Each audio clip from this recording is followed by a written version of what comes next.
right. So, and division round football NFL playoffs are starting this Saturday. First game that we're going to talk about is from the NFC. Minnesota Vikings at San Francisco 49ers. Butch, what are you looking at? Who are you taking?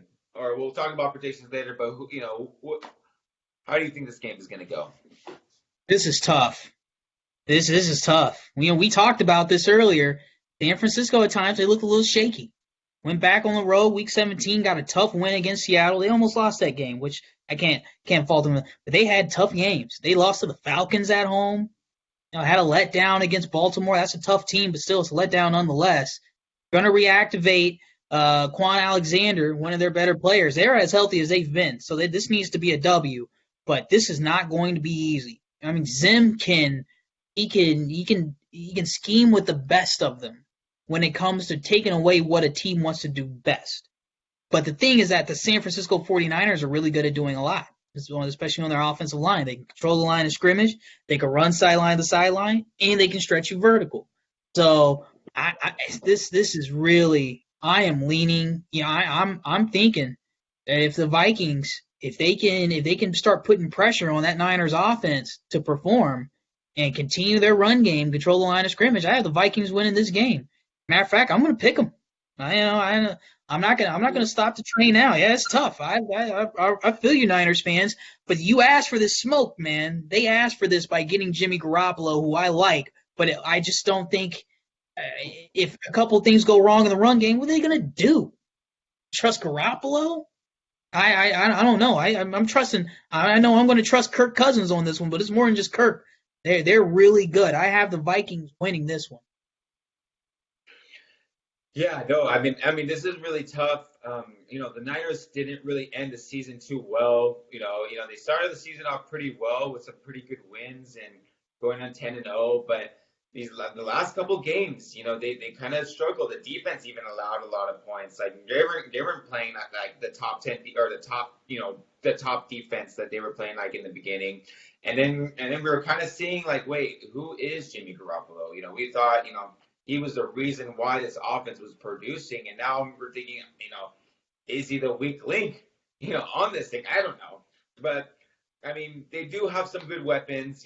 Emmanuel Sanders, they got Kittle, Deebo Samuels is really stepping up, and I don't know. I love Kyle Shanahan. He's a good playmaker. He's a good offensive coordinator. And I think they do have more pieces than the Saints have. Even though I thought Saints have a really good spectacular offense, but they just kind of let down last week. But I don't know. It's going to be hard for me because I really don't know. This game come down honestly to Adam Thielen. Adam Thielen had an ankle injury this week. I don't know how severe it is, but he was one of the reasons why they won that game. He came up with a lot of good plays. Yeah, he had that fumble, but they need him healthy. And if he's not healthy enough, I don't see Kirk Cousins playing as good as he did. I think he really needs Adam Thielen to be in the game. But listen, at the end of the day, that San Francisco D-line makes havoc. And Cousins doesn't do well when he's getting pressured in the face a lot. And I think that's what happens. And I think the deep defensive line of San Francisco is too much for him at the end. And I don't know. I really, I think it's going to be close, but I think San Francisco could definitely win this game. Yeah, no doubt. Yeah, I mean, this could be an overreaction from Minnesota's win over the New Orleans Saints. But again, I just look at what the Saints do on offense. It's comparable to what San Francisco does. I mean, I could argue that the Saints have better weapons. San Francisco's not like San Francisco has these great weapons on the outside of Emmanuel Sanders, who's good. He can beat man coverage, but that's about it. Kendrick Bourne? What? No. Kittle's the mismatch for them. Kittle's the real mismatch for them. But Anthony Barr, he was Tremaine Edmonds before Tremaine Edmonds. He was Weapon X. He can really run. All right? He can get his hands on George Kittle. It's not somebody you want to play man up with. But this is a type of game plan where I expect however many plays that Kyle Shanahan has drawn up to get George Kittle free releases off the line, this is the game to use it. Because Griff, Daniil Hunter, Anthony Barr, Harrison Smith. He's going to see Anderson Sendejo. I think Sendejo still plays for him. Kittle's going to see all those guys because Zim knows that if they are able to get it to George Kittle when they want to, especially on third down, this is going to be a long game. They're going to lose the game. So he's not going to allow that to happen. They're going to have to find a different way to beat them. That's why I say, man, this could be tough because that Vikings run game and pass game, the run is starting to marry the pass well. I got to take the Vikes, man. Right. Well, I guess I'll start with my prediction. Yeah, I'm gonna go. I'm just gonna stick with the Niners. They're playing pretty well, and I think it's just gonna be the defensive line of the Niners that's just gonna be the reason why they win. I think it's gonna be too much for Cousins. I think they're gonna get into their interior line and tear them apart.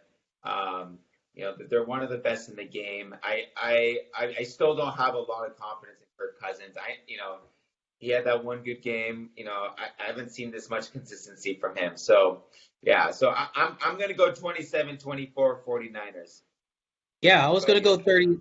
Yeah, I was going to go 30 to 28 Vikings over the San Francisco 49ers. So, we'll see, man. That's going to be a good game. That's a good game to wake up to on Saturday. Or check out in the afternoon. Yeah. Yeah. And then so going on to the next game later that afternoon is a fun game that, we're looking forward to is the Tennessee Titans at Baltimore Ravens. Baltimore Ravens, coming out and just after that, loss against the Browns, just long, big long winning streak right now. Rest of their players are week 17, so they haven't played. The starters haven't played in 3 weeks. Mark Ingram, we're not really sure where he's at, how healthy he is. And they're playing against the Tennessee Titans, who came off a big win against the New England Patriots, a dynasty that they ended. And they used their run game, big Derrick Henry, to win that game. Butch, do you think they're going to use that same tactic against the Ravens? I hope not, because they'll be quick to lose. They'll get blown out if they try to do to Baltimore what they did to New England. Baltimore is made for games like this. They were looking at the Titans run. They were like, oh, okay. So you think you're going to hand the ball off outside zone to Derrick Henry or smash up the middle with and try to double team, get to the second level through the middle on us with Derrick Henry? Really, Baltimore is built for games like this. They love stuff like this, where you think you're going to bring a big bruising back and pound the rock 30 times to control it. No, not at the bank, not against those guys. So the Titans, like Ryan Tannehill, has to do something. Like he has to do something in this game. If Tannehill plays well, they'll have a chance maybe, but I'm talking he needs to put the ball through the air numerous times, get it deep down the field, or else they're going to get not just lose, they're going to get smoked.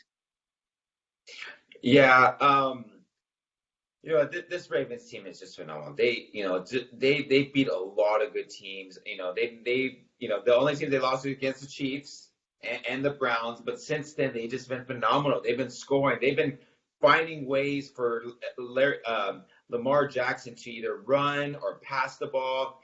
Everyone's been getting open. They have a great tight end who's,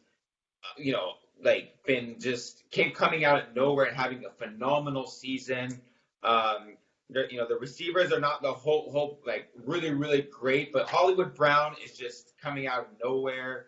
He's a speedster. They got a lot of speed in the receiving core. And then on the defensive side, they're just playing phenomenal. They're on point.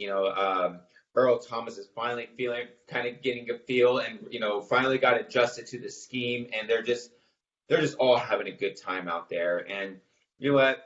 Tennessee Titans for me had a great run. They have a good team, but I think this becomes a little bit too much for them. I think I really don't think this game's going to be really that close. Okay, yeah. And that's likewise. But I'm interested to see what their defense is going to do. Dean Pease is a Baltimore guy. He was on their staff, I think, for 3 years before he came over to Tennessee. So I think this game, even though the Titans are going to lose this game, I'm going to put that out there. They're going to lose this game. I'm going to watch this one to see what they do to try to slow Lamar down, which gambles they try to make, because I think they could have a few things really force Baltimore to throw it. Like they're going to force, like they're gonna call Baltimore's bluff a few times and be like, we don't think you're actually going to throw, even when you go into these pistol formations and you have the option to. We think you're going to run the ball the majority of the times. I want to see how they play that, and maybe we can glean some for that for the AFC Championship game. Okay, cool. So my prediction for the game, I think Ravens will take this one 31-13. Yeah. Butch, what about you? Yeah, something like that. 31-13. I was going to put it at 38-20. I mean, I really, I usually don't like predicting blowouts like that, but man, I just don't see it happening for the Titans. They had a good run though. Cool. All right, and so now we're going to the Sunday games. Chiefs, Texans coming down to Arrowhead for the second time in the season against the Kansas City Chiefs. Kansas City Chiefs have not lost 2 in a row at home against any team in one season. I don't know if that says much, but this is a rematch since week 6 where Texans beat the Chiefs 31-24. Chiefs obviously had missing players like Chris Jones, Watkins, Anthony Hitchens. Frank Clark was hurt. Tyreek Hill played, half the snaps that game. Both teams are pretty brand new. They have different, they're just both different teams.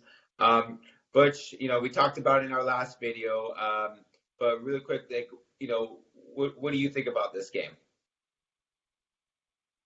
Yeah, we're at Seahawks Packers, right? For those who don't know, I've been talking a little bit of smack still on YouTube. I need to calm myself and get myself back into it. But man, Texas people are Chiefs. really talking reckless. Man, they're talking real reckless out here. I'm like, what are they? Well, okay, whatever.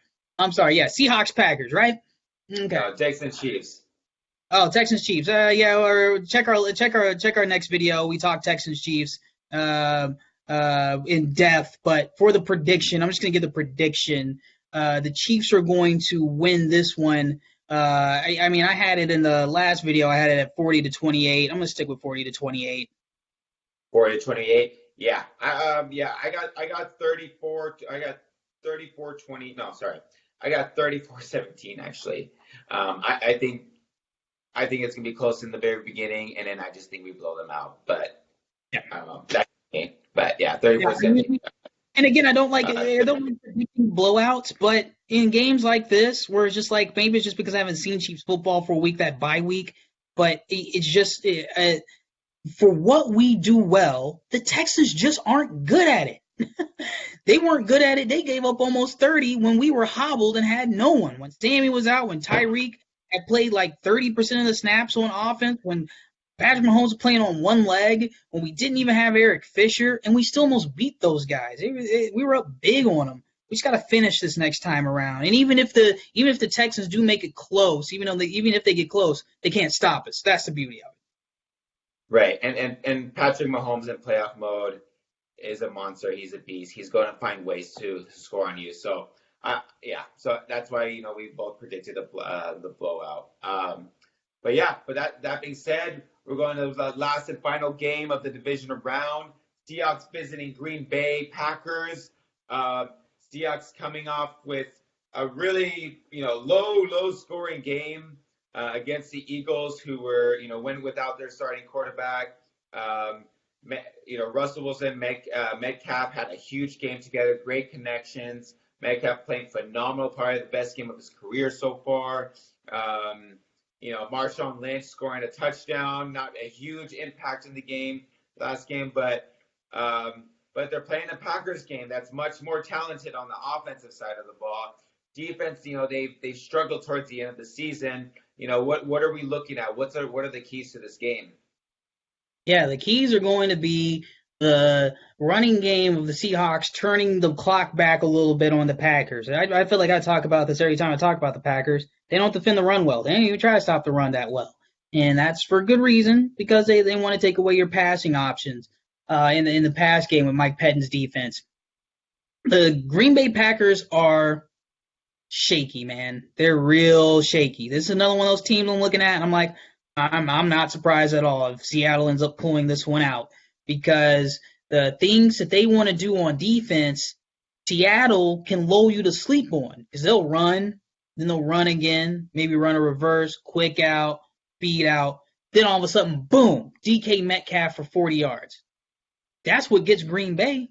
Even when they try to defend the pass well, they tend to give up plays sporadically and deep plays sporadically. I don't get that for a team that puts so much emphasis on being able to defend the pass and even have good pass defenders, good secondary. They just give up big plays every now and again. That's going to be detrimental because the Seahawks are going to keep the ball for forever against them. This is tough. And Rodgers in that offense, they haven't been playing well. They haven't been consistent. The play calling hasn't been great. Aaron Jones hasn't been getting the ball enough. I'm frightened for the Packers. Yeah, I mean, the Green Bay Packers, the first year coach, this is their first time in the playoffs together.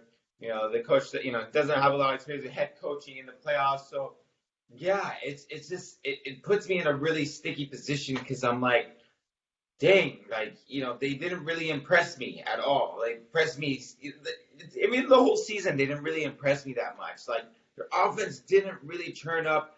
In the first beginning of the half, the Packers defense really stepped up, and we thought, oh, dang, Packers defense is really good. And all of a sudden, the Packers defense started, not playing too well, and then the offense started stepping up, but it just doesn't, it's not too balanced. And it's going to be a close game. I think it's going to be a 3-point game. I'm not really, I don't really know for both sides, but you know what? Seahawks still played pretty consistent, really well. They should have had the number 1 seed in the playoffs this year. So that's why I think I'm probably leaning towards Seattle Seahawks upsetting the Green Bay Packers, just because, Russell Wilson can make plays. Metcalf is playing at a high level. Their defense, when they need to play, they come to play. They have that experience. Pete Carroll, I kind of trust him to keep his team prepared. I think I'm going to go with the upset with the Seahawks. Yeah, I mean, I guess it's an upset only by seeding. This wouldn't be an upset. I mean, the Seahawks beat the Packers because they'd be the better team. And I'm saying they're the better team. I don't think the Packers have the firepower to be able to go up against the Seahawks, and I think they have enough on the back end to be able to slow Green Bay down. Yeah, I got Seahawks winning as well. I have them winning this 124-20. Hopefully Aaron Rodgers proves me wrong. It gets a little too cold for him, but I mean, the Seahawks, they're just built for this kind of stuff, man. They're built for it. Yeah, I got the Seahawks winning 27-24. Going to be a great game. All 4 games are going to be pretty good. It's going to be a good divisional round. Remember, the last 8 teams last year only won this year, and that's the Kansas City Chiefs. Brand new era, and then the new era is about to start. So, going to be a good one. Everyone stay healthy. Please subscribe, like, and comment. Let us know what we got to do better. Let us know what you like. That'd be really appreciated. But other than that, enjoy the division round. Peace out, guys. Peace.